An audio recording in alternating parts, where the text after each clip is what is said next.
కొన్నిసార్లు దేవుడు నో అని చెప్పినప్పుడు మనకి ఏ ఆలోచన వస్తుందంటే, అసలు దేవునికి నేనంటే ప్రేమ ఉందా అండి, నేనంటే ఇష్టము ఉందా, నా ప్రార్థన విన్నారా, అసలు వినే నో చెప్పారా, లేకపోతే వినకుండానే నో చెప్పేశారా, అసలు నా ప్రార్థన దేవుని సన్నిధానానికి చేరుతుందా అనే ఒక సందేహము, అనుమానం కలుగుతూ ఉంటుంది.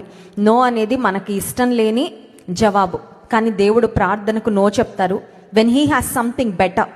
మనం అడిగిన దానికన్నా ఇంకా శ్రేష్టమైనది మన కొరకు దేవుడు దాచి ఉంచినప్పుడు దేవుడు నిర్మోహమాటంగా నో అని చెప్పేస్తారు. ఎస్ ఎంత ఆనందంగా స్వీకరిస్తామో దేవుని నుండి వచ్చే నో కూడా అంతే సంతోషంగా స్వీకరించగలిగితే నిజంగా మనం ఆత్మీయంగా ఎదిగినట్లు అదొక సూచన అనమాట. That is a sign of spiritual maturity. ఏంటి ఆ సూచన అంటే, దేవా నువ్వు నో చెప్పినా నా మేలు కొరకే నువ్వు చెప్పావని నేను నమ్ముతున్నాను. నేను అడిగింది నాకు మంచిది కాదనమాట, బహుశా నాకు అర్థం కాక తెలియక నేను అడుగుతున్నానేమో, నాకు నో చెప్పినందుకు నీకు వందనాలని ఎస్ను ఎలా ఆనందంగా స్వీకరిస్తామో నోను కూడా అదేవిధంగా మనం స్వీకరించగలిగితే నిజంగా మనం ఆత్మీయంగా ఎదుగుతున్నట్టు, దేవుని మీద మనకు నిజంగా నమ్మిక ఉన్నట్టు.